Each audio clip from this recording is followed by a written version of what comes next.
Pertama-tama kita panjatkan puji dan syukur kehadiran Allah. Alhamdulillah, pagi ini Allah Subhanahu wa taala berikan kepada kita nikmat yang berlimpah, terutama sekali nikmat iman, nikmat Islam, nikmat dapat memakmurkan masjid. Ini satu anugerah dari Allah Subhanahu wa taala, karena di antara tanda akhir zaman itu yatabahan nas bil masajid. Manusia itu berbangga-bangga dengan masjid yang mewah, tetapi sepi dari jamaah. Alhamdulillah, di masjid ini, masjidnya gede, alhamdulillah jamaahnya juga tidak sepi. Karena yang disayangkan dalam hadis tadi adalah bahwa akan muncul suatu masa masjid itu bermewah-mewah tapi sepi dari jamaah. Alhamdulillah di tempat ini tidak sepi dari jamaah. Walaupun di luar tadi saya merasa kok kayak sepi ya, ternyata di dalam semua jamaahnya. Alhamdulillah. Setelah bersyukur kepada Allah, yang kedua salawat dan salam semoga tercurah pada Nabi kita, Nabi Muhammad sallallahu alaihi wasallam. Setiap kita bersolawat kepada beliau dengan ucapan sallallahu alaihi wasallam, Nabi mengabarkan sallallahu alaihi bi'asyara, Allah Subhanahu wa taala akan bersolawat untuk kita sebanyak 10 kali. Bukan hanya itu, tetapi juga rufi'alahu asyru darajat. Setiap kita membaca solawat bukan hanya diturunkan solawat kepada kita 10 kali lipat, tapi juga diangkat bagi kita, ditambahkan pahala 10 derajat. Wa khuttat anhu asyru khutuyat. Setiap kita mengucap salawat maka akan dihapus bagi kita 10 dosa. Ucapannya ringan, enteng di lisan, sallallahu alaihi wasallam. Allah berikan salawat kepada kita 10 kali, derajatnya ditambah 10, dosanya dihapus 10. Nabi juga mengabarkan wa halal li syafaati, insyaallah akan mendapatkan syafaat beliau orang-orang yang cinta, yang suka bersolawat. Tetapi ketika orang itu mendengar nama beliau dan tidak bersolawat, maka Nabi menyebutnya al-bakhilu min ummati. Orang yang bakhil dari umat beliau adalah man dzukirtu indahu walam yushall alayya. Orang yang ketika namaku disebut padanya, dia tidak bersolawat kepada aku. Artinya setiap disebut nama beliau kita dianjurkan mengucap salawat. Tidak mengucap salawat, kata Nabi, al-bakhilu min ummati, termasuk orang yang pelit dari umat beliau. Dan Bapak Ibu, Nabi juga mengabarkan inna sholatakum ma'rudatun alayya, sesungguhnya sholawatmu akan dihadirkan kepada aku. Dalam hadis lain, tablughuni haitsu kuntum, akan sampai kepadaku dimanapun kalian berada. Maka ketika kita bersolawat, entah itu di rumah, di masjid, di jalan, di pinggiran kota, di tengah kota, di pasar, dimanapun kita bersolawat, solawat kita dihadirkan kepada Nabi. Nabi sudah mengatakan tablughuni haitsu kuntum, akan sampai kepadaku dimanapun kalian berada. Maka Bapak Ibu, ketika kita mendengar nama beliau, kita ucapkan solawat. Sebelum kita berdoa, kita bersolawat. Sebelum kita ceramah, khutbah, mimpin rapat, kita bersolawat. Karena itu akan sampai kepada Nabi, dihadirkan kepada Nabi. Satu saat para sahabat pernah bertanya, ya Rasulullah, wahai Rasulullah, bagaimana solawat itu akan sampai kepadamu waqad aramta, sementara engkau sudah menjadi tulang belulang. Maka Nabi bersabda, innallaha harrama alal ajsadal anbiya, Allah mengharamkan atas bumi jasadnya para nabi. Maka jasadnya para nabi itu utuh, tidak hancur, tidak binasa, karena Allah haramallahu alal karena Allah telah mengharamkan atas bumi jasadnya para nabi. Bapak Ibu, di kesempatan pagi ini, setelah tadi yang pertama kita bersyukur kepada Allah, yang kedua salawat dan salam, kita lanjutkan untuk taklim kita, kajian kita di kesempatan pagi ini. Kita akan membahas bab yang terkait dengan sabat, keteguhan di dalam iman. Dan Allah akan meneguhkan di dalam keimanan ketika kita mau menolong agama Allah. In tansurullah yansurkum wa yuthabbit aqdamakum. Jika kalian semua menolong agama Allah, Allah akan menolong kalian dan Allah akan meneguhkan kalian. Maka siapa yang menginginkan diteguhkan oleh Allah Subhanahu wa taala keimanannya, dikokohkan keyakinannya, maka hendaknya kita menolong agama Allah. Karena Allah sudah janjikan in tansurullah yansurkum. Jika kalian menolong agama Allah, maka Allah akan menolong agama kalian. Tidak hanya ditolong, tetapi juga wa yuthabbit aqdamakum. Bapak Ibu, ketika kita aktif sebagai marbot masjid, otomatis pada saat kumandang adzan kita sudah di masjid. Kenapa? Kita punya tanggung jawab bersih-bersih masjid. Ketika kita ditunjuk menjadi muadzin, otomatis sebelum adzan kita sudah datang. Gimana Pak? Kenapa? Tanggung jawab, betul. Tanggung jawab. Maka ketika kita bertanggung jawab menolong agama Allah, otomatis agama kita juga tertolong. In tansurullah yansurkum. Biasanya kalau pengajian misalnya datangnya suka telat, tapi dikasih tanggung jawab. Tanggung jawabnya apa Pak kira-kira? Gelar sajadah. Kira-kira datang awal apa akhir? Datang awal. Maka Bapak Ibu, kita perlu setiap kita untuk bisa mendapatkan bagian, mendapatkan tempat untuk bisa menolong agama Allah sesuai dengan kemampuan kita masing-masing dan kapasitas kita masing-masing. Insya Allah Allah Subhanahu wa taala akan menolong agama kita dan meneguhkan pendirian kita. Dan Bapak Ibu, di dalam Al-Qur'an Allah Subhanahu wa taala juga menyebutkan, Allah sebutkan kenapa Al-Qur'an ini diturunkan secara berangsur-angsur selama 23 tahun. Apa jawaban Allah?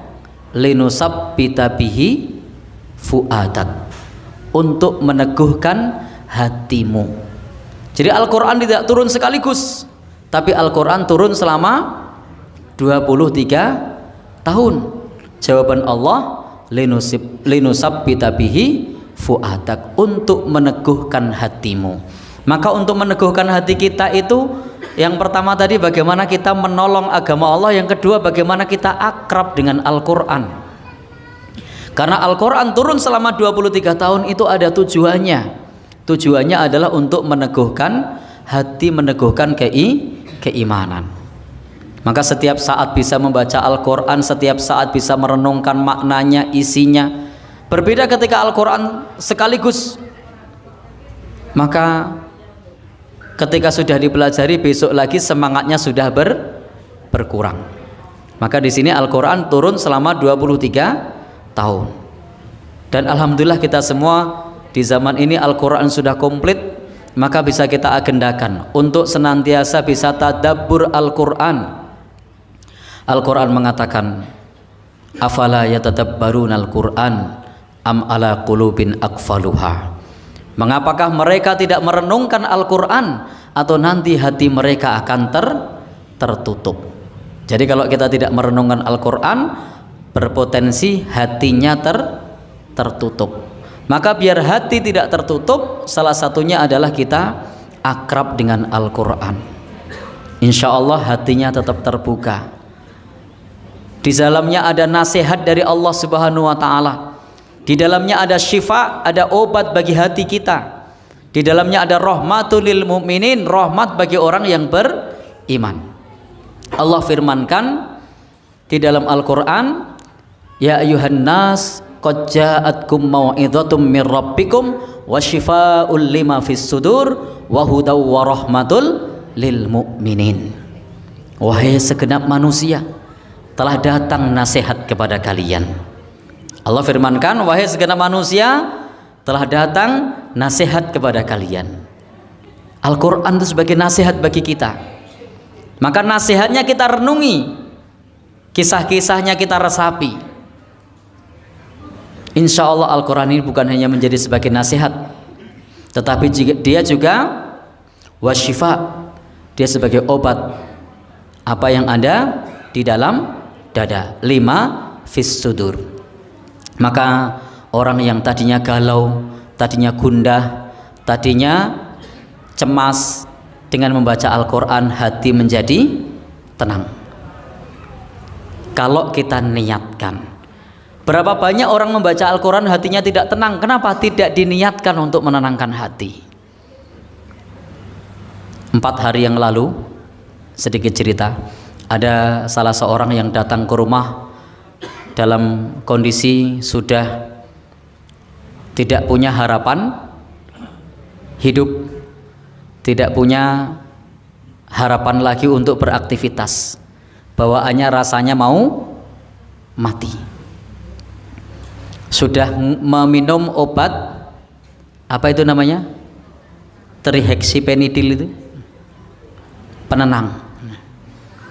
Kita sarankan untuk membaca Al-Quran, lalu kita minta coba tiap sore ke rumah.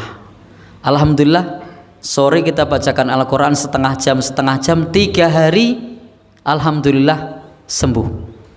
Kenapa?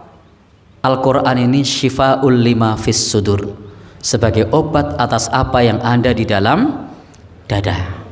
Diniatkan, dan itu bisa semua orang. Kadang tidak bisa karena membaca Al-Quran hanya dijadikan sebagai rutinitas.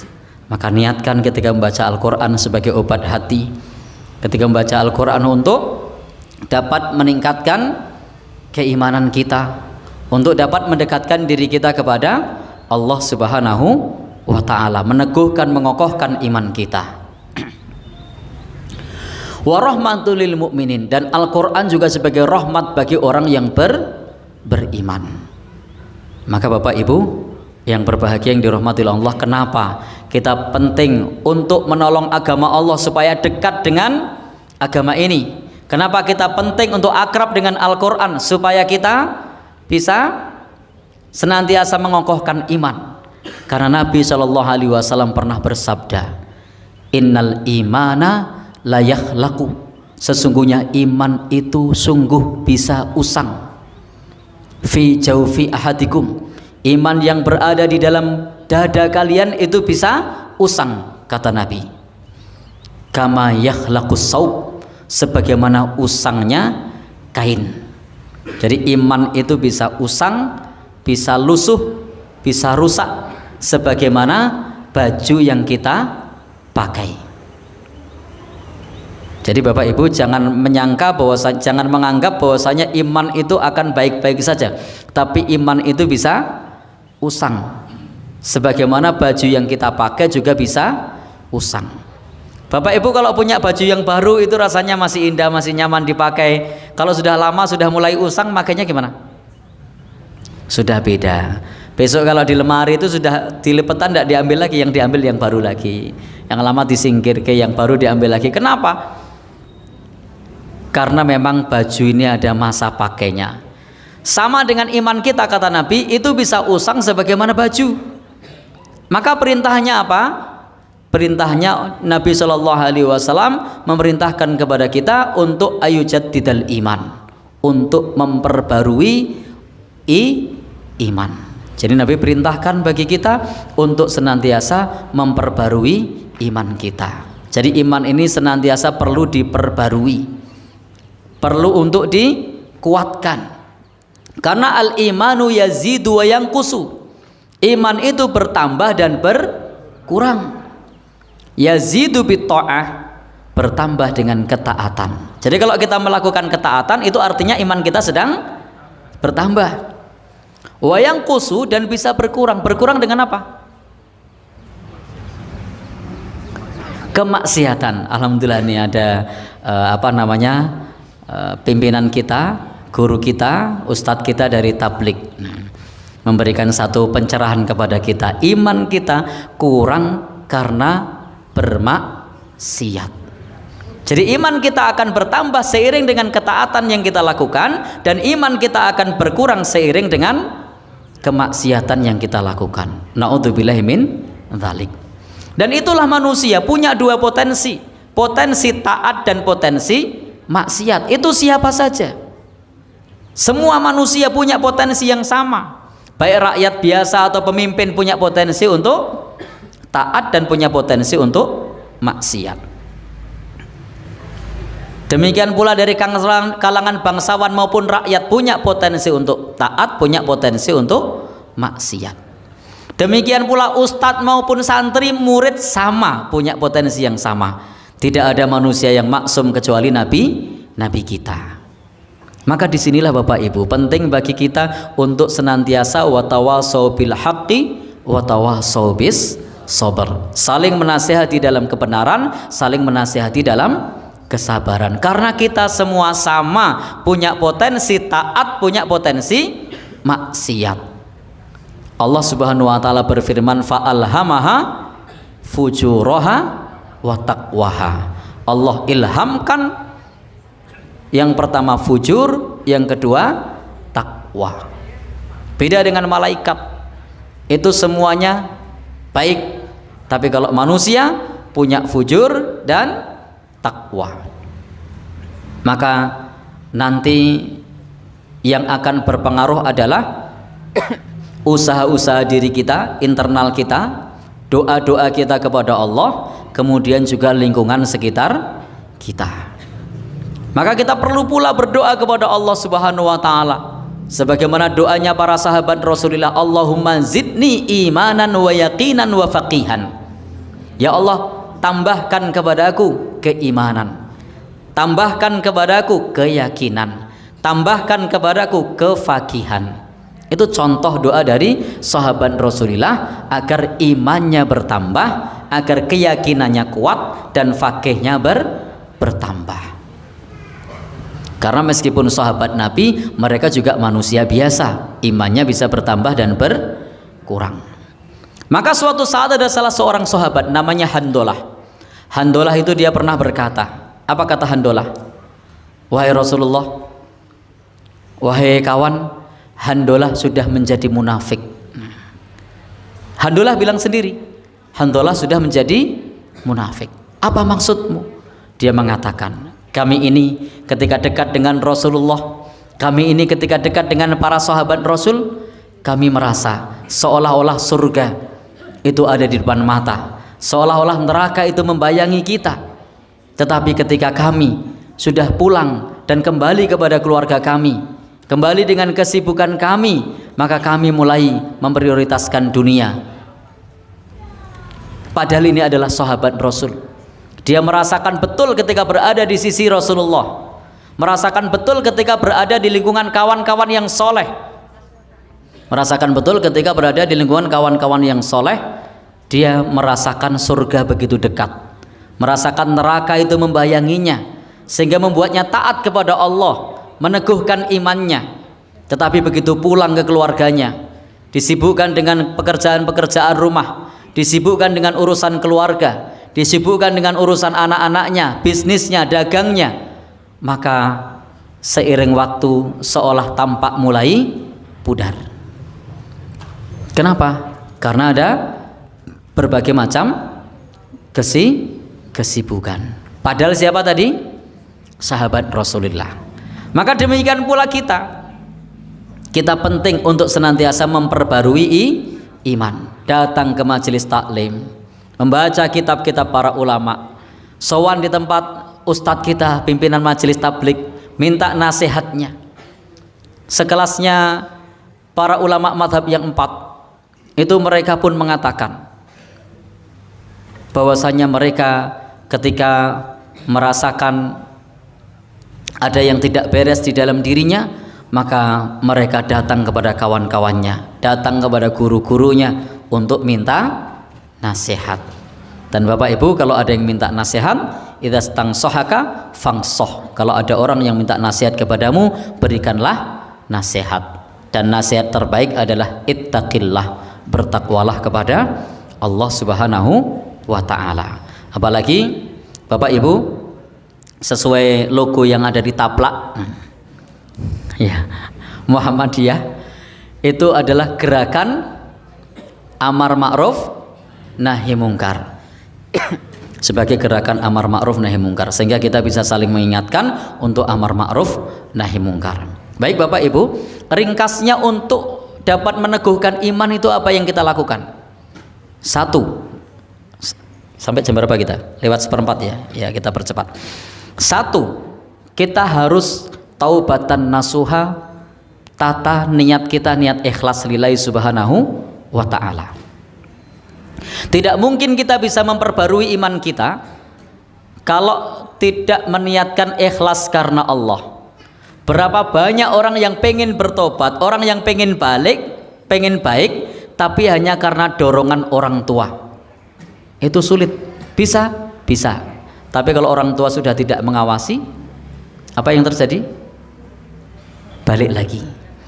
Seorang suami terkena narkoba, istrinya mendorong untuk bertaubat, tapi keinginan dalam dirinya belum ada. Pas di depan istrinya baik-baik saja, begitu ketemu temannya kembali lagi. Maka harus niat ikhlas dulu ada di dalam diri kita untuk bertaubat kepada Allah dan untuk melakukan amal ketaatan. Harus diawali dengan niat ikhlas. Apapun itu. Demikian pula seorang suami, seorang istri ketika tertangkap basah chattingan dengan orang lain, lalu kemudian sudah dimarah-marahi sama pasangannya, lalu sudah bilang minta maaf. Kalau dorongannya dari hati, saya yakin berhasil. Tapi kalau karena takut dengan pasangan, kira-kira kalau pasangannya tidak ada, diulangi lagi enggak? Ulangi lagi. Kenapa? Ya, karena belum muncul dari dalam dirinya. Maka Bapak Ibu, ikhlas itu meniatkan segala sesuatu tersebut tujuannya hanya untuk Allah, dan puncak ikhlas itu adalah tauhid. Kita mentauhidkan Allah hanya untuk Allah. Maka kata Syekhul Islam Ibnu Taimiyah, beliau mengatakan inna syirka a'dhamudz zulma fa inna tauhida a'dalul adla. Apa tadi kata Syekhul Islam? Inna syirka a'dhamudz zulma fa inna tauhida a'dalul adla. Sesungguhnya syirik itu adalah kezaliman yang paling zalim, maka tauhid adalah keadilan yang paling adil. Ketika kita hanya menuhankan Allah Subhanahu wa taala, semua diniatkan untuk Allah Subhanahu wa taala, taubat karena Allah, ibadah karena Allah, semuanya karena Allah, tidak menduakan Allah, baik dengan lelembut makhluk gaib ataupun dengan manusia. Maka kalau sudah lahir dorongan di dalam hati kita dengan tauhid yang benar, maka kita sudah melakukan awalan yang benar. Maka kita sudah melakukan awalan yang benar untuk meneguhkan keimanan kita sebagai bentuk perbaikan di dalam diri. Kalau kita mulai dari tauhid, kita mulai dari keikhlasan kita kepada Allah, maka insya Allah akan ada fungsi kontrol di dalam diri kita. Tapi kalau dimulai dioprak-oprak wong liya, kalau yang ngoprak-oprak tidak ada yang ngontrol. Tapi kalau dimulai dari niat ikhlas untuk mentauhidkan Allah, karena menyadari kita diperintahkan wa ma umiru illa liya'budullaha mukhlishina lahuddin. Kita ini tidak diperintah kecuali untuk beribadah kepada Allah dengan ikhlas. Maka berusaha menyembah Allah dengan ikhlas, mengikhlaskan diri kita, mengabdi kepada Allah, maka ada fungsi kontrol di dalam diri kita. Maka Nabi itu memberikan pendidikan kepada masyarakat yang ada di Mekah, kepada kaum muhajirin. Itu selama 13 tahun penekanannya pada tauhid. Yang dijelaskan apa di situ? Surga, neraka, hisab, sirat, apa lagi? Mizan. Ada lagi? Jadi semua perkara yang terkait dengan pertanggungjawaban amal kita kelak di akhirat. Maka demikian pula kita harus mulai dari situ. Kita mulai meyakini, kita mulai untuk menguatkan keyakinan kita bahwa ketika kita meninggal dunia bukan terus urusannya selesai, tapi di sana masih ada hisab, di sana masih ada perhitungan. Amal kita akan ditimbang, kita akan ditanya, masih ada sirat, masih ada surga, masih ada neraka yang kita semua nasibnya belum ada yang jelas. Ada yang tahu? Siapa yang tahu yang pasti dijamin masuk surga yang di sini siapa? Acung. Baik. Tidak ada yang tahu. Karena memang di dalam keyakinan kita, di dalam ajaran agama kita, itu kita semua diminta untuk beramal soleh, dan amal soleh yang diterima itu yang ikhlas, yang mentauhidkan Allah Subhanahu wa ta'ala. Baik, jadi pertama untuk meneguhkan iman, pastikan kita harus punya niat yang benar, niat yang ikhlas. Yang kedua apa? Yang kedua Bapak Ibu, ketika kita sudah punya niat yang ikhlas, maka bekali dengan ilmu. Berapa banyak orang yang sudah punya niat ikhlas untuk berubah, untuk baik, untuk mengokohkan iman kita, tapi tidak membekali diri dengan ilmu. Apa yang terjadi ketika tidak membekali diri dengan ilmu? Cara ibadahnya tidak sesuai tuntunan Nabi, apalagi keyakinannya tidak sama dengan apa yang diajarkan di dalam Al-Quran. Kenapa? Karena niat yang baik, niat yang ikhlas, usaha mentauhidkan Allah tidak diiringi dengan ilmu. Kalau dalam urusan dunia saja kita butuh ilmu, apalagi dalam urusan akhirat. Man aradad dunya fa'alaihi bil ilmi. Barang siapa menginginkan dunia, dia hendaknya dengan ilmu. Wa man aradal akhirah fa'alaihi bil ilmi. Barang siapa yang menginginkan akhirat, dia juga dengan ilmu. Wa man aradahuma, barang siapa menginginkan keduanya, dengan ilmu juga, dengan ilmu. Maka kalau kita ingin mengokohkan iman kita, wajib dengan ilmu. Karena kalau tidak dengan ilmu Bapak Ibu, kita ngajinya tidak bersumberkan kepada Al-Quran dan hadis yang makbul. Kalau Bapak Ibu pernah membaca HPT, Himpunan Putusan Tarjih, itu sumber utamanya adalah Al-Quran dan hadis sahih yang makbul.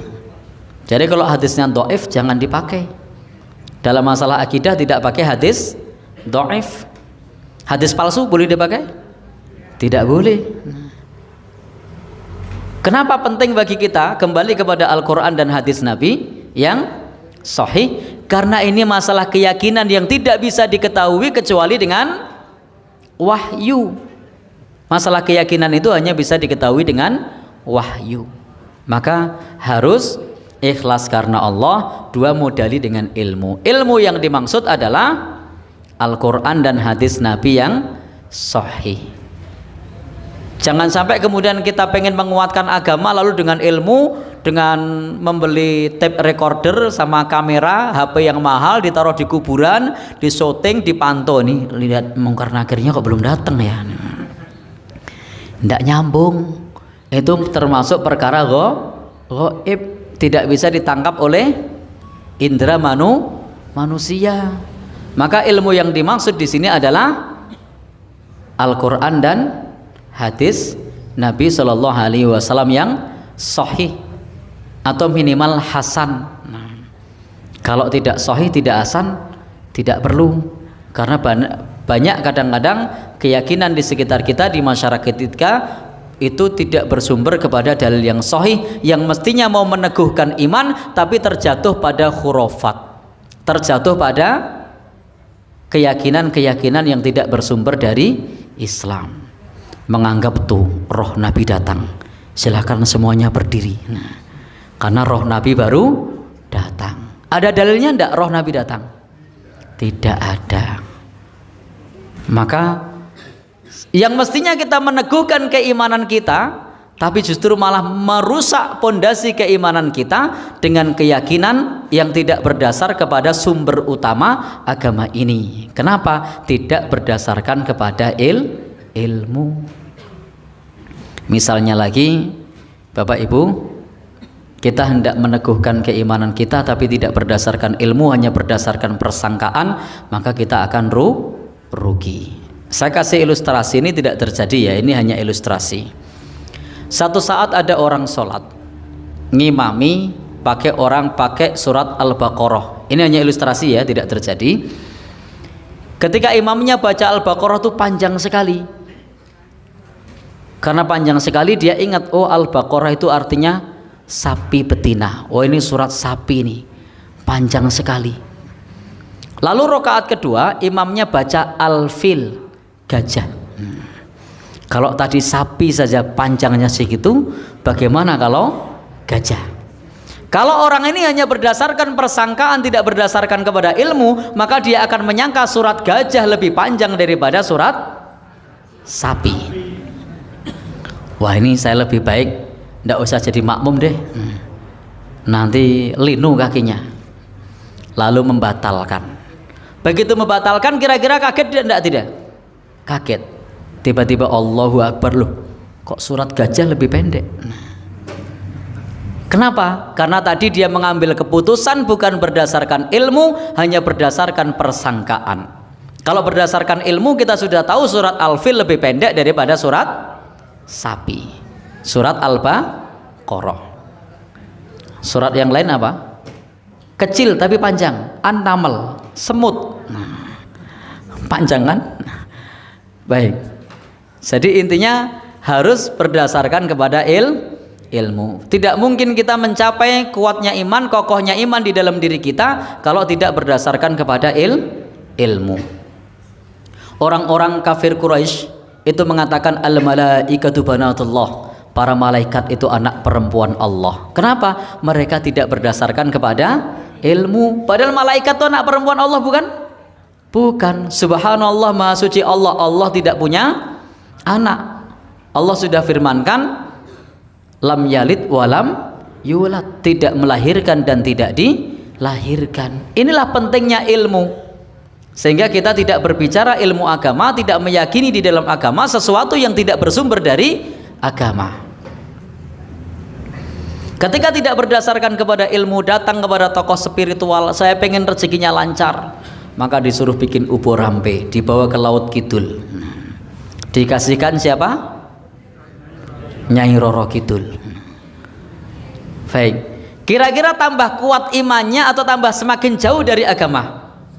Semakin jauh dari agama. Kenapa? Tidak berdasarkan kepada ilmu. Dan mereka yang melakukan itu merasa sudah melakukan sesuatu yang benar karena salah ilmu. Disinilah Bapak Ibu, supaya kita dapat ilmu, al ilmu bita'allumi, ilmu itu dengan belajar. Kata Imam Ibnu Qayyim al-Jauziyah. Imam Bukhari mengatakan al ilmu qabla al qaul wal amal, ilmu itu sebelum berbicara dan beramal soleh. Maka kalau tadi kita sudah punya niat untuk senantiasa mempertebal keimanan kita, mengokohkan keimanan kita sebagai modal perbaikan diri kita, maka harus diikuti dengan ilmu. Pastikan kita mentauhidkan Allah dengan ilmu, pastikan ibadah kepada Allah dengan ilmu.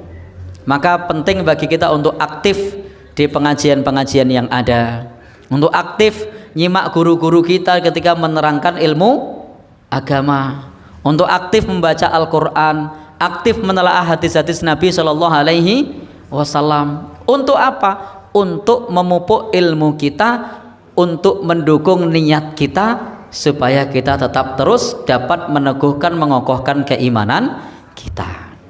Yang ketiga, Bapak Ibu, yang ketiga yang bisa kita lakukan untuk mempertebal, untuk mengokohkan keimanan kita, bagaimana kita ini dapat mengenali diri kita. Jadi bagaimana kita bisa ma'rifatun nafsi. Kalau pertama tadi apa? Niat. Yang kedua, ilmu. Yang ketiga, mengenali diri sendiri. Setiap kita itu punya potensi untuk beramal soleh, punya potensi syahwat, dan kita harus kenali titik lemah syahwat kita itu di mana, dan titik semangat kita di dalam ibadah itu di mana. Bapak Ibu, karena pengenalan diri ini penting. Potensi setiap kita di dalam beramal soleh itu berbeda-beda. Imam Malik itu pernah berkata, Allah Subhanahu wa Ta'ala membagi amal soleh itu sebagaimana membagi rezeki. Ada orang yang rezekinya itu dengan cara bisnis, maka kalau jasa tidak berhasil. Ada yang dibagi rezekinya itu dengan jasa, tapi kalau bisnis sering ketipu. Ada orang yang rezekinya itu dengan menjadi pegawai, kalau usaha tidak bisa. Kenapa? Pintu rezekinya berbeda-beda. Sama juga di dalam amal soleh.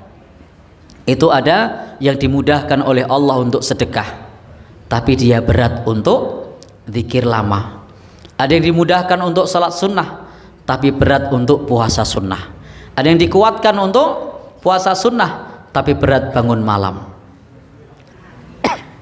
Maka kita kenali di mana potensi amal soleh kita yang paling kuat. Rutinkan itu, karena dengan merutinkan yang sudah kuat, maka kita bisa istiqomah untuk terus mengamalkan sunnah-sunnah Nabi. Setiap sahabat itu mereka punya jurus rahasia, bukan jurus rahasia, ini bahasanya terlalu ya. Setiap para sahabat itu punya jurus andalan di dalam beramal soleh. Ada sahabat yang rajin tahajud, ada sahabat yang rajin sedekah, ada sahabat yang rajin puasa sunnah, ada sahabat yang rajin membaca Al-Quran. Sahabat Abu Hurairah itu adalah sahabat Nabi yang hafalan hadisnya kuat, tapi beliau ternyata adalah seorang sahabat Nabi yang jarang bangun malam. Kenapa? Malam digunakan untuk murojaah, sehingga tidurnya lebih malam, ketika bangun sudah masuk waktu subuh. Maka beliau punya amal lain. Apa yang beliau amalkan atas nasihat dari Nabi? Salat duha, puasa 3 hari setiap bulan, terus apa lagi? Berwitir sebelum tidur. Betul. Jadi mengenali kekuatan kita di dalam beramal soleh. Maka sahabat Abu Hurairah yang dilakukan bukan tahajud tiap malam, karena beliau tidak kuat, karena malamnya sudah murojaah hadis. Maka yang beliau lakukan berwitir sebelum tidur, sholat duha, puasa 3 hari setiap bulan. Nah, kira-kira Bapak Ibu, kita semua yang kuat di mana? Ada yang kuat hadir di majelis ilmu, tapi kalau baca Quran tidak kuat. Di majelis ilmu tuh kuat, datang semangat pengajian-pengajian, tapi baca Quran dapat 2 halaman berutir aja mak. Ya sudah, berarti jenengan cocok untuk hadir ke majelis ilmu, lalu tularkan ke yang lain. Balighu anni walau ayah. Maka teman-teman tablik perlu didata ini, yang rajin pengajian itu untuk dijadikan kader mubalik. Kenapa? Mengenali kekuatannya masing-masing. Ada pula yang kalau baca Quran itu kuat,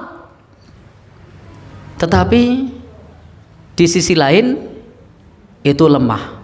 Maka kita kenali. Demikian pula kita mengenali diri kita, hawa nafsu kita. Kita itu lemah di mana? Karena setiap kita ada pintunya masing-masing. Inna nafsa la ammaratum bisu. Karena nafsu itu senantiasa memerintahkan untuk berbuat buruk. Nah, jadi hawa nafsu itu senantiasa memerintahkan manusia berbuat buruk. Maka kita kenali hawa nafsu kita. Oh, saya ini bawaannya marah.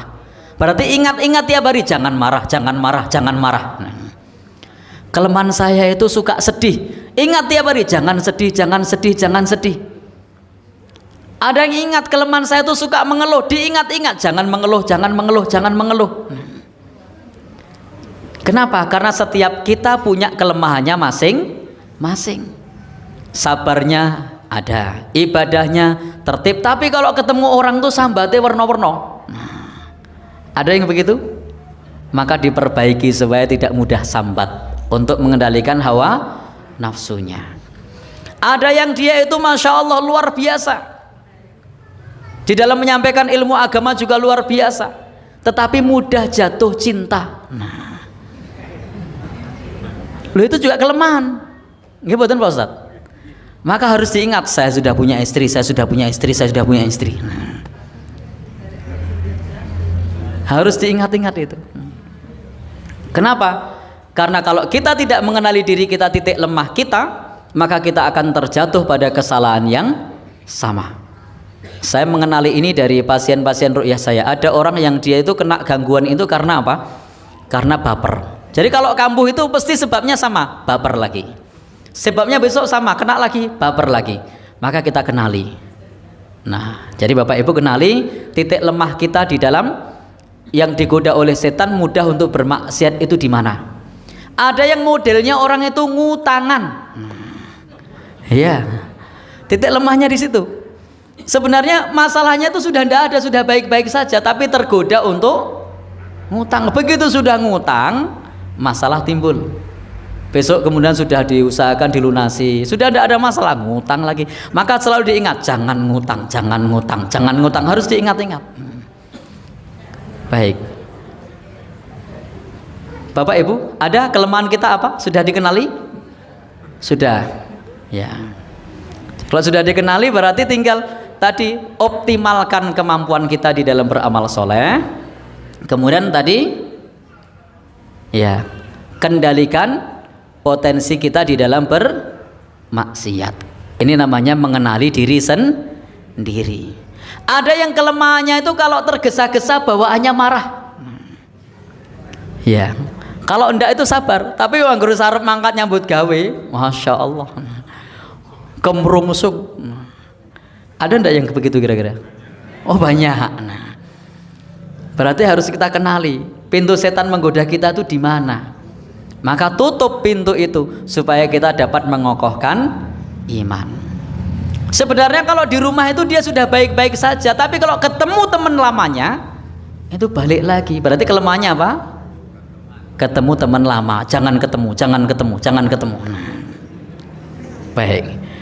Jadi harus dikenali. Nomor 4. Baik. Bapak Ibu yang berbahagia yang dirahmati Allah, nomor 4, akrablah dengan Al-Qur'an, dekatlah dengan orang soleh. Nah, jadi akrab dengan Al-Qur'an, dekat dengan orang soleh. Tadi di depan sudah kita singgung bab ini. Penting bagi kita akrab dengan Al-Quran, dekat dengan orang soleh. Karena almar'u ala dini khalilihi. Seseorang itu sesuai dengan agama temannya. Kalau temannya baik, insya Allah akan membawa pengaruh yang baik. Karena seseorang itu sesuai dengan agama temannya. Maka Bapak Ibu, di antara cara mempengaruhi diri kita itu adalah melalui majelisnya orang-orang soleh. Maka kalau Ibrahim Al-Khawas itu salah satu ulama tabi'in yang punya syair Dawabul Qalb Khamsah, obat hati itu ada 5. Itu bukan ucapan opik, itu ucapan ulama tabi'in namanya Ibrahim Al-Khawas. Jadi Ibrahim Al-Khawas mengatakan tombo hati iku ono 5. Nah, yang menarik beliau mengatakan majalisus solihin, wong kang soleh kumpulono. Maka supaya kita tetap teguh, maka berkumpullah dengan orang soleh, akrab dengan Al-Quran. Yang kelima, Yun Sewu, ini saya percepat. Tadi saya sudah disampaikan sama panitia sampai jam 8:15. Sekarang sudah hampir 8:30. Saya ndak enak dilirak-lirik wae. Oh mboten nggih. Baik, sehingga ini kita percepat. Baik, yang kelima apa? Doa, minta sama Allah, dikokohkan hati kita.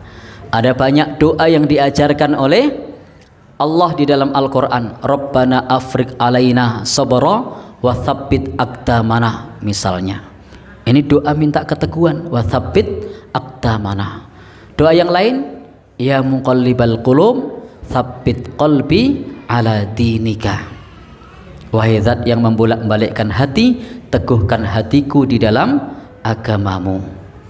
Dan banyak lagi seperti tadi, Allahumma zidni imanan wa yaqinan wa faqihan. Ya Allah, tambahkan kepadaku keimanan, keyakinan dan kefaqihan. Ada doa yang lain lagi yang populer, Allahumma arinal haqqa haqqa warzuqna ittiba'ah wa arinal batila batila warzuqna istinabah. Ya Allah, tunjukkan kepada kami yang benar adalah benar dan beri kekuatan kepada kami untuk dapat mengikutinya. Dan ya Allah, tunjukkan kepada kami yang batil adalah batil, dan beri kekuatan kepada kami untuk dapat menjauhinya. Doa yang lain, Allahumma a'inna ala dzikrika wa syukrika wa husna ibadatik. Ya Allah, bantulah kami untuk senantiasa berzikir mengingatmu, bersyukur atas nikmatmu, dan memperbagus ibadah kami kepadamu. Ini diantara doa-doa memohon kepada Allah agar kita istiqomah, agar kita sabat teguh dalam iman, sehingga menjadi fungsi kontrol di dalam diri kita, dan kita akan melakukan perbaikan-perbaikan kepada amal-amal yang lainnya. Karena jika sesuatu itu dimulai dari niat yang benar, maka insya Allah akan menghasilkan yang pertama tadi sidqun niyah, niat yang benar, maka akan timbul sidqul azam, tekad yang benar. Kalau tekadnya sudah benar, maka akan sidqul amal, amalnya akan benar. Kalau amalnya sudah benar, sidqul iltizam, maka komitmennya akan benar. Karena berapa banyak orang sudah punya niat yang benar, tapi tekadnya tidak benar. Yang terjadi cuma niat, tidak pernah melakukan apa-apa. Maka harus punya tekad, niat sama tekad.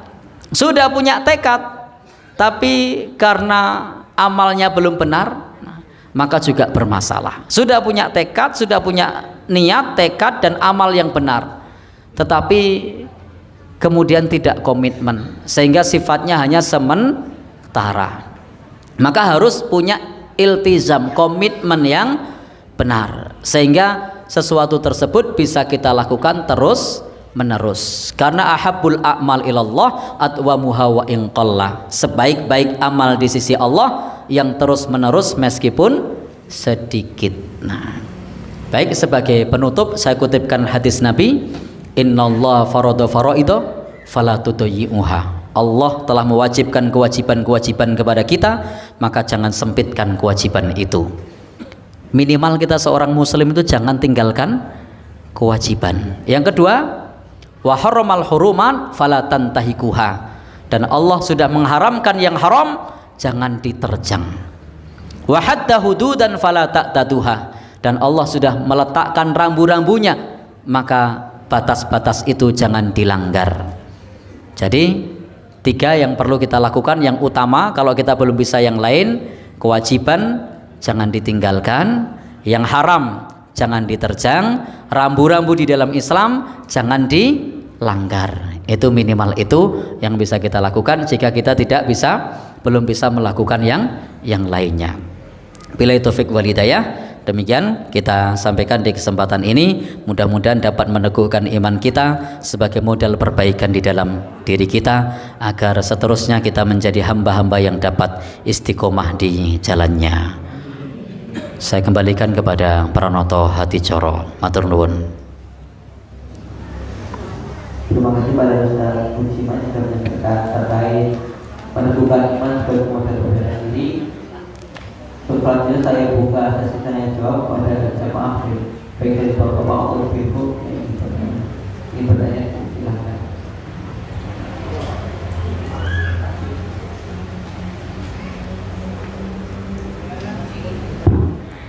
Assalamualaikum warahmatullahi wabarakatuh.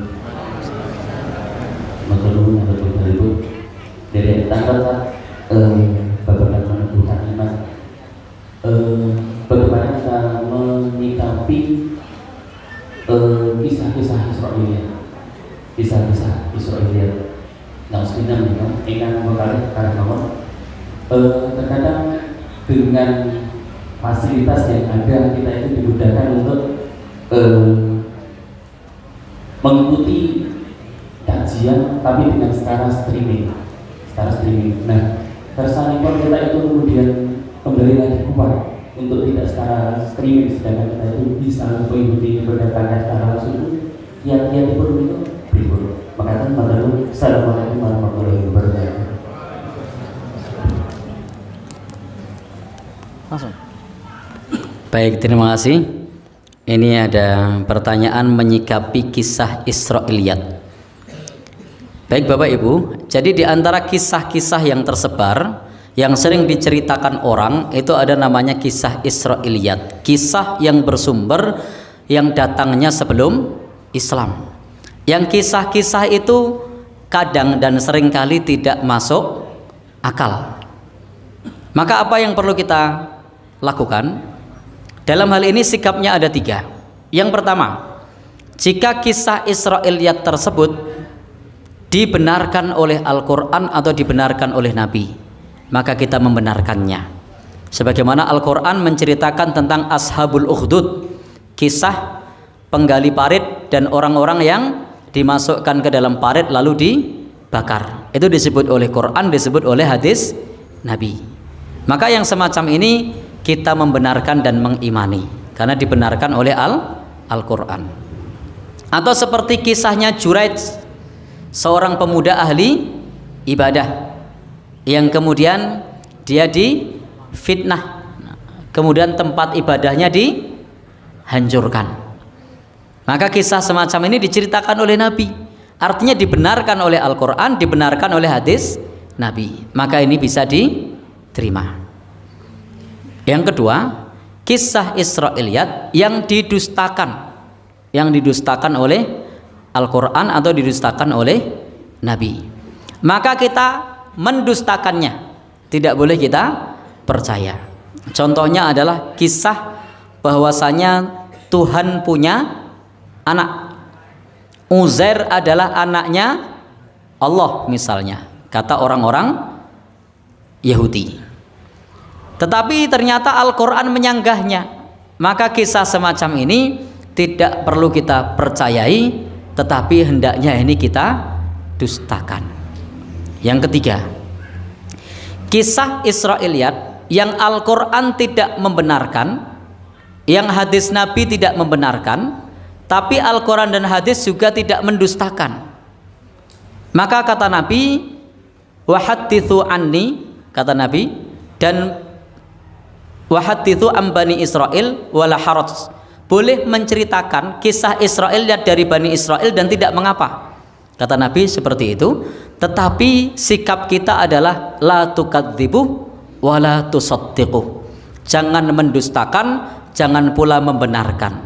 Maka kisah itu seperti ketika kita membuat kisah fiksi untuk diambil pelajaran.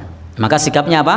La tukadzibu wa la tusaddiqu, jangan dibenarkan, jangan didustakan, tetapi silahkan diambil hikmah. Maka terhadap kisah-kisah Israiliyat, kalau sudah jelas tadi dibenarkan, ya kita benarkan. Kalau sudah jelas didustakan Quran, didustakan. Tapi kalau ternyata Al-Quran dan hadis Nabi belum ada keterangan membenarkan, belum ada keterangan mendustakan, dan di dalam kisah tersebut syarat dengan hikmah, maka tidak mengapa. Sebagaimana Nabi menyebutkan wala haraj, tidak mengapa. Tetapi kaidahnya adalah la tusaddiqu wala tukadzibu, jangan membenarkan, jangan mendustakan, cukup ambil hikmah. Dan boleh kok Bapak Ibu buat menyampaikan cerita-cerita yang di situ ada hikmah dengan mengatakan bahwa cerita ini adalah cerita fiksi, cerita ini cerita ilustrasi, atau cerita ini cerita Israiliyat. Untuk kita ambil hikmah, bukan untuk kita benarkan, bukan untuk kita dustakan. Seperti tadi saya menyampaikan, ini ilustrasi. Ada orang yang ngimami baca Al-Baqarah, yang satu kemudian di rakaat kedua baca Al-Fil. Saya sudah bilang ini tidak terjadi, hanya diambil hikmah. Beda kalau saya mengatakan terjadi padahal tidak terjadi, itu namanya berbohong, itu tidak boleh. Jadi silahkan saja untuk menyampaikan kisah-kisah untuk diambil hikmah, itu boleh. Kalau fiksi bilang fiksi, kalau dari Israiliyat bilang Israiliyat, kalau ilustrasi bilang ilustrasi, itu tidak mengapa. Yang penting syarat dengan hikmah. Kalau Israiliyat tidak ada hikmah, ya tidak perlu diceritakan. Menceritakan bahwasanya malaikat maut ditempeleng misalnya, malaikatnya pulang mengadu lagi misalnya, Nabi Idris sendalnya ketinggal di surga misalnya, itu kisah-kisah yang tidak bisa diverifikasi. Ketika menceritakan apa tadi, Nabi Idris sendalnya ketinggalan di surga, Lalu kemudian setelah pulang lagi, malaikat kemudian ditipu oleh Nabi Idris. Wahai malaikat, sendalku ketinggalan di surga, tolong antar lagi saya ke surga. Lalu diantar sampai surga. Lalu Nabi Idris, saya tidak mau balik lagi. Baik, itu kisah Israiliyat yang tidak jelas sumbernya, yang tidak bisa diambil hikmahnya. Kalau mau diambil ya hikmahnya, orang kalau di surga itu betah, itu hikmahnya itu. Tapi kisah ini kan tidak bisa dipertanggungjawabkan. Sehingga monggo saja kalau masih memungkinkan mengambil hikmah, sampaikan saja. Kisah Nabi Idris tadi adalah kisah Israiliyat yang kejadiannya juga belum jelas, tapi ada hikmahnya. Apa hikmahnya? Orang kalau sudah masuk surga itu betah kerasan. Nah, ini namanya mengambil hikmah tanpa harus berbohong. Kalau Nabi Idris dulu seolah-olah meyakinkan, nah, dan itu betul-betul begitu dulu Nabi Idris. Nah, padahal kita tidak tahu kebenarannya. Nah, yang pertama itu. Yang kedua tadi apa? Mengenai masalah streaming. Boleh tidak kita live streaming? Boleh, tidak dilarang. Bahkan itu kadang menjadi solusi bagi kita untuk ngaji, bagi kita yang punya kesibukan. Selama itu bukan dijadikan sebagai rujukan tunggal. Selama itu tidak dijadikan sebagai rujukan tunggal. Kenapa? Karena live streaming itu banyak kelemahan. Apa kelemahannya? Tidak bisa tanya langsung, ustadznya keliru juga tidak bisa ngoreksi. Kemudian apa lagi? Kalau ada yang ganjel belum jelas, sangat mungkin mengambil kesimpulan sendiri. Tapi kalau ketemu langsung dengan gurunya, dengan ustadznya, itu bisa langsung di cross check atas apa yang ganjel tadi. Kemudian kelemahan streaming juga kita tidak tahu asal usul riwayat belajar dari gurunya. Karena di dalam belajar agama itu al-isnadu minad din, laulal isnad laqala man syaa ma syaa. Sumber, referensi, marojik, apalagi kalau menulis daftar pustaka, apalagi itu termasuk bagian dari agama. Jadi kalau kita bicara agama itu harus ada sumbernya, ada marojiknya, ada referensinya. Kalau tulisan ya ada daftar pustakanya. Untuk apa? Karena agama itu begitu jelas. Laulal isnad laqala man syaa ma syaa. Kalau tidak dibutuhkan sumber, maka orang akan berbicara semaunya. Maka kalau mau menyimak streaming ya simaklah para guru ngaji, para ustadz yang mendasarkan pada sumber yang jelas, sehingga kita mendapatkan ilmu yang jelas. Lalu bagaimana langkah-langkah untuk menguatkan supaya kita bisa hadir lagi? Bergabunglah dengan komunitasnya orang-orang soleh. Ya, kenapa? Karena saling mengingatkan. Di zaman ini kan untuk bisa bergabung itu mudah. Cukup gabung di grup WA untuk selalu diingatkan di mana ada pengajian misalnya. Apalagi bisa pula di situ dibuat satu grup, satu komunitas untuk saling bertemu sehingga kita bisa saling menguatkan. Dibuat mobile misalnya, muter dari rumah satu ke rumah yang lain.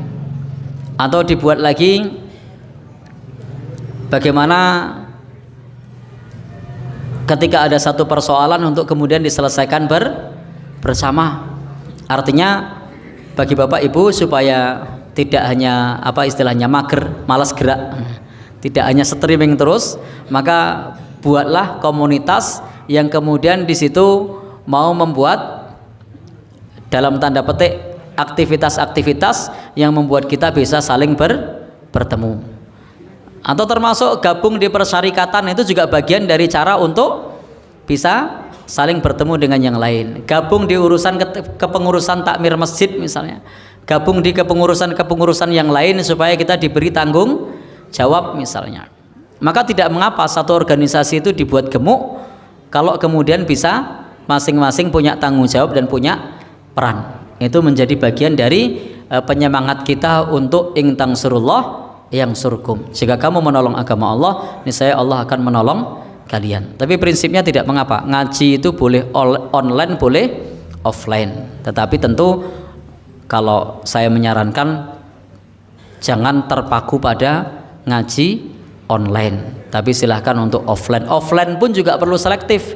Kalau ngaji offline yang isinya adalah dongeng-dongeng khurafat, mengatakan setiap hari gurunya itu Isra Mi'raj berapa kali? 70 kali misalnya, ya tidak usah dipercaya. Nabi saja Isra Mi'raj hanya 1 kali. Kalau mengatakan sudah tidak perlu sholat karena sudah sampai makom apa Pak? Ya itu tidak perlu juga. Artinya apa? Kita perlu cari guru yang dia memang sumbernya jelas, rujukannya Al-Quran dan Sunnah Nabi, atau bisa dengan rujukan-rujukan seperti kalau misalnya kita bukan penceramah atau mubalik, bisa pakai apa, himpunan putusan tarjih, bisa pakai fatwa-fatwa tarjih, sudah ada 9 jilid itu. 9 jilid itu kalau dibaca untuk pengajian itu 10 tahun lah orang rampung. Seminggu pisan pertemuannya, ya kan? Jadi sudah banyak itu, bisa pakai fatwa-fatwa tarjih Muhammadiyah untuk menguatkan, karena kalau baca sendiri agak beda pengaruhnya. Maka dibacakan oleh orang lain, didiskusikan, maka itu akan lebih berpengaruh di dalam diri kita. Wallahu a'lam bishawab. Cukup? Oke, Ibu monggo.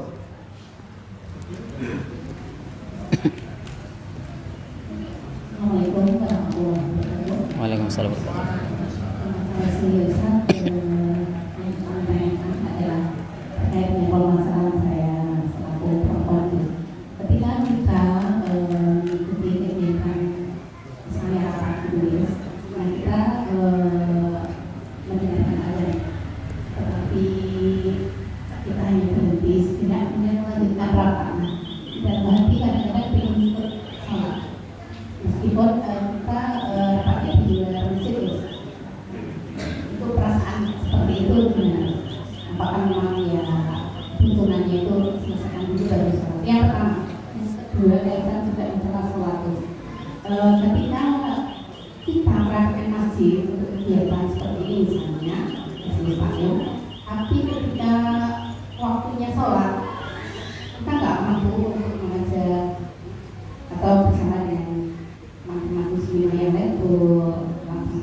Baik, terima kasih.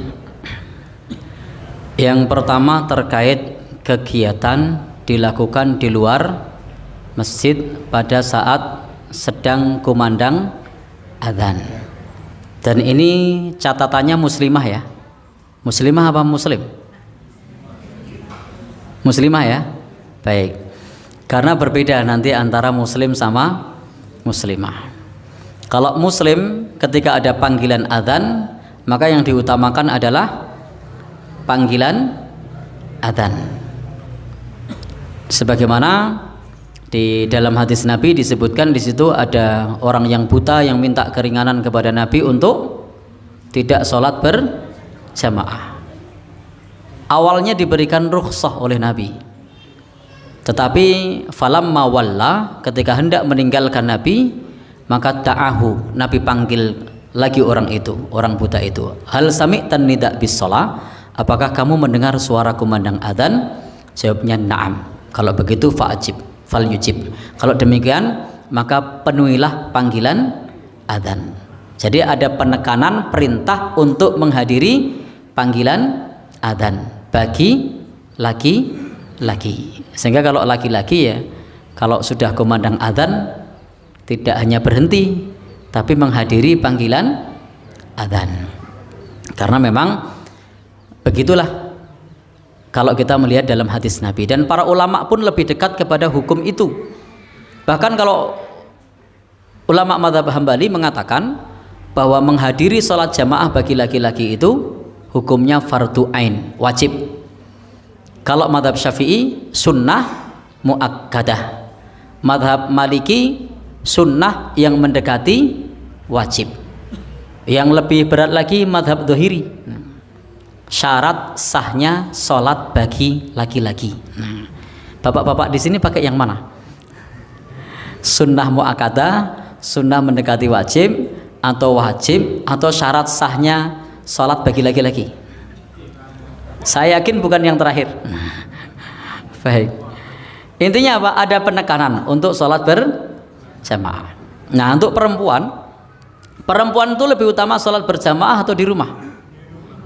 Baik, perempuan itu lebih utama sholat di rumah. Jika saya pakai jika, kenapa saya pakai jika? Karena saya perhatikan orang-orang yang sholat itu ada yang tumakninah, ada yang tidak. Jika ibu-ibu sholat di masjid tumakninah tepat waktu, di rumah tumakninah tepat waktu, maka lebih utama di rumah. Tapi kalau jenengan di rumah ditunda-tunda, di rumah tidak tepat waktu, di rumah tidak tumakninah, apalagi nyun sewu sholatnya nunggu jeda iklan. Iya. Maka ini perbandingan yang tidak sebanding. Sehingga lebih utama di mana? Di masjid. Kalau situasi perbandingannya seperti itu. Tapi kalau sama-sama tepat waktu, sama-sama tumakninah, maka di rumah lebih utama. Baik. Dalam kasus rapat tadi, boleh rapat diselesaikan terlebih dahulu, karena perempuan tidak ada kewajiban sholat berjamaah atau penekanan. Tetapi tidak boleh kemudian lalai sampai melewati waktunya. Artinya kalau sudah mendengar adzan segera diselesaikan, tasrik, ceket. Jadi tadi didengarkan dulu adzannya, karena mendengarkan adzan itu sunnah. Maka silahkan didengarkan adzan, kemudian dilanjutkan seperlunya. Setelah itu penuhi kewajiban di rumahnya masing-masing. Karena yang disebut sholat tepat waktu itu memang tidak harus di awal kalau adanya satu kebutuhan. Tetapi bagi bapak-bapak itu memang sudah pakemnya begitu, diminta untuk menghadiri adzan. Tapi bagi ibu-ibu, kalau memang ada satu keperluan, lagi ngomong bayi, lagi masak, lagi rapat misalnya, monggo saja selama tidak melewati batas waktunya. Dan usahakan sholatnya di rumah seperti ketika sholat di masjid. Usahakan kalau sudah dengar adzan, gendang prioritas sholat. Jangan sampai ketika sudah dengar kumandang adzan, kan perempuan, tidak apa-apa. Lalu kemudian di akhir waktu, ini rawan. Imam Ibnu Hazm mengatakan la dzambun a'dzamun ba'da syirkin illa ta'khirus shalah an waqtiha. Apa kata Imam Ibnu Hazm tadi? Tidak ada dosa yang lebih besar daripada syirik setelah syirik dibandingkan menjalankan sholat sampai akhir waktunya, sampai habis. Maka itu termasuk dosa besar. Baik. Jadi untuk ibu-ibu, kalau misalnya ada rapat sudah kumandang adzan, maka silahkan selesaikan bab itu saja, jangan nambah bab lain. Nanti katanya menyelesaikan nambah bab lain. Ya kapan le rampung? Zuhur tekan asar. Baik, jangan tambah bab lain dulu.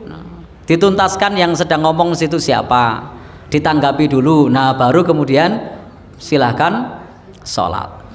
Tidak kemudian bab lain juga diselesaikan, lalu sholat zuhurnya sudah hampir asar, atau sholat asarnya sudah hampir maghrib.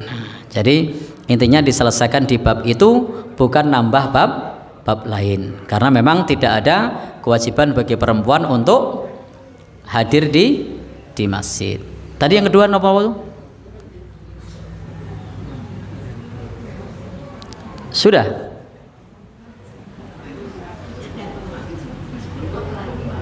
Pripun? Baik. Ada ingat pertanyaannya, yang tanya lupa tadi. Jadi ada salah ya, terkait ketika rapat di masjid dan bisa masalah sholatnya itu lebih baik di sudah rapatnya setelah asar diselesaikan rapatnya malam. Oh baik. Ada waktu sholat di masjid yang boleh ditunda. Apa itu? Isya. Isya itu boleh ditunda. Tapi selain isya, kalau sudah kumandang adzan, lanjutkan sholat dulu. Tapi untuk isya itu Nabi mengatakan laula an asyqa ala ummati la amartuhum bis shalah fi hadhihi sa'ah. Kalau tidak merepotkan bagi umatku, niscaya aku perintahkan untuk sholat pada jam ini. Dan saat beliau bersabda itu sudah hampir tengah malam. Dan sholat isya itu berakhir ila nisfil lail, sampai pertengahan malam. Jadi sholat isya itu berakhir sampai pertengahan malam, bukan sampai subuh, tapi sampai pertengahan malam. Nah, maka mengakhirkan sholat itu boleh.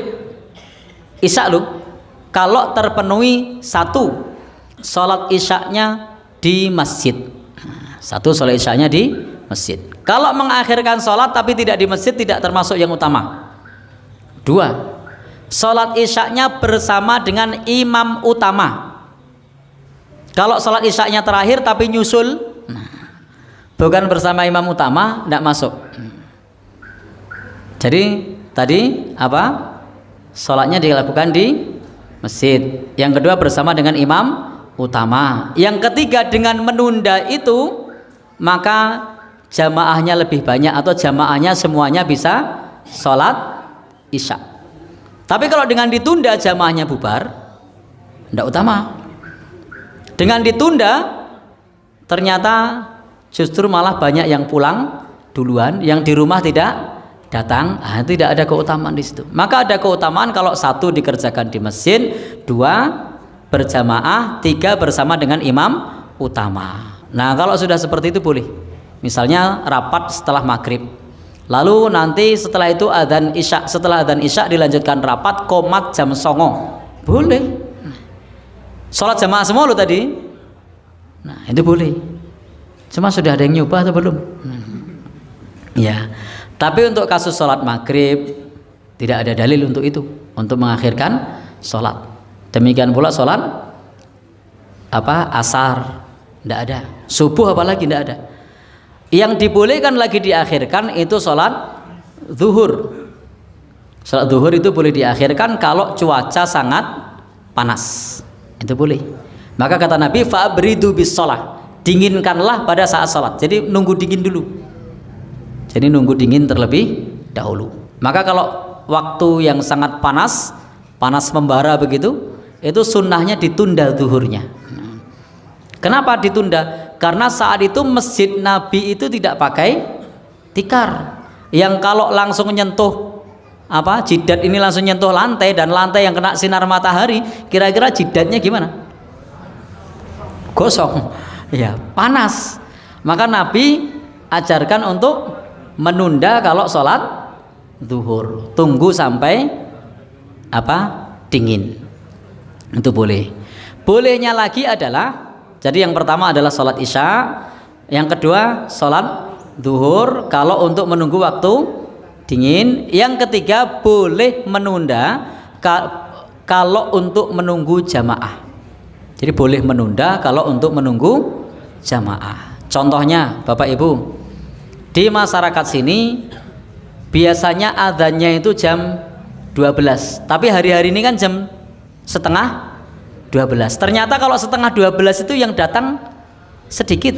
Nah, tapi kalau jam 12 itu yang datang lebih banyak. Maka tidak mengapa diadani setengah rolas, mengkole komat ngenteni jam rolas.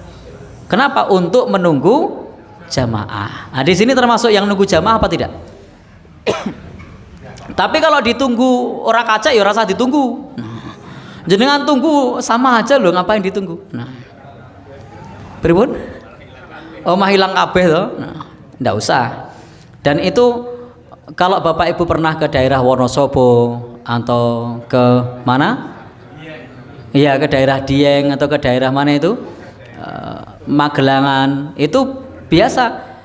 Kenapa? Komatnya itu nunggu orang-orang pulang dari sawah. Jadi kalau dikomati awal yang datang 5 atau 6 orang. Tapi kalau dikomati akhir itu jamaahnya bisa banyak. Boleh enggak? Boleh, karena dalam rangka menunggu jamaah. Nah, jadi kesimpulannya untuk kasus jenengan tadi boleh apa tidak? Boleh kalau yang ditunda sholat isya. Kalau bukan sholat isya, maka tetap dijalankan seperti biasa. Wallahu alam bishawab. Cukup? Pripun? Ya, adzannya tetap ya. Ya. Pripun? Ya, mancing sholat bisa dikumandangkan adzan. Monggo. Begini, di suatu mushola ketika diadzani ternyata juga tidak ada jamaah. Ya. Tunggu lama juga tidak ada jamaah. Apakah itu boleh tidak diadzani? Karena sama-sama tidak ada jamaah. Yang ada cuma muadzin dan imam saja, makmumnya tidak ada. Oh ya, baik. Terima kasih. Di satu musola, kalau musola itu kalau di tempat kita masjid kecil ya, ya, yang di situ tidak ditegakkan sholat Jumat, betul? Ya, baik. Jadi prinsip adzan itu begini. Ketika kita mengumandangkan adzan, lalu kemudian ada yang mendengarkan adzan, yakni insun wala jinun, baik jin maupun manusia, kebalik, baik manusia maupun jin, maka syahida bihi yaumal qiyamah, akan menjadi saksi nanti pada hari kiamat. Termasuk pohon-pohon dan batu-batu akan menjadi saksi nanti pada hari kiamat. Maka kalau ternyata tidak ada yang datang, niatkan untuk menambah saksi kita kelak pada hari kiamat. Nah, tapi kalau tidak diadzani bagaimana? Fardu kifayahnya sudah gugur karena statusnya musola. Yang wajib kan masjid. Artinya kalau masih terdengar kumandang adzan, fardu kifayahnya sudah gugur. Nah, kalau kemudian di satu kampung itu tidak ada yang adzan, tidak terdengar adzan, semua dosa karena fardu kifayah. Nah, dalam kasus musola, kumandang adzan masih didengar. Tetapi ketika jenengan melakukan kumandang adzan, maka itu siapa saja yang menjadi saksi, baik itu syajarun maupun hajarun, baik itu pohon maupun batu, insun maupun jinnun, manusia maupun jin, itu akan menjadi saksi nanti pada hari kiamat. Maka kalau jenengan kecewa jamaah tidak hadir, maka berbahagialah karena banyak saksi pada hari kiamat nanti yang akan bersaksi bahwasanya jenengan sudah jadi muadzin. Jadi tetap diadzani sebagai bentuk syiar Islam dan insya Allah pahalanya besar. Jadi kadang di dalam dakwah itu kuat-kuatan.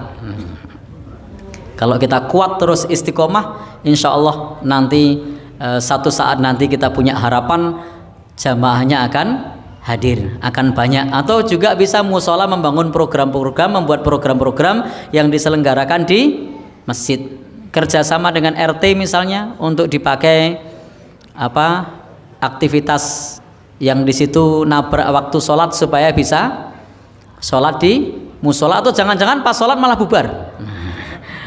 Baik, itu monggo, itu bagian dari kreativitas dari Bapak Ibu untuk dapat memakmurkan masjid. Tapi intinya tadi kalau tidak adzan pun tidak mengapa karena fardu kifayahnya sudah gugur. Tetapi kalau adzan, maka dalam adzan itu kelak akan menjadi saksi bagi kita pada hari kiamat, dan juga itu sebagai pengusir syaitan, karena pada saat kita mengumandangkan adzan maka setan itu akan berlari hatta la yasma'at ta'dzin, sampai tidak mendengarkan adzan, wala hudurat, dan setannya terkentut-kentut karena mendengarkan adzan. Nah, minimal jenengan sudah bikin setan terkentut-kentut. Nah, jadi tidak usah kecewa, biarkan orang-orang tidak datang, yang penting setannya terkentut-kentut. Nah, kok tahu hadis Nabi kok yang bilang. Nah, begitu nggih? Wallahu alam bisawab. Makaten ingkang saged kula aturaken cukup kada lepat estu nyuwun ngapunten, kula kunturaken dumateng Bapak Pranoto Hadicara. Wassalamualaikum warahmatullahi wabarakatuh.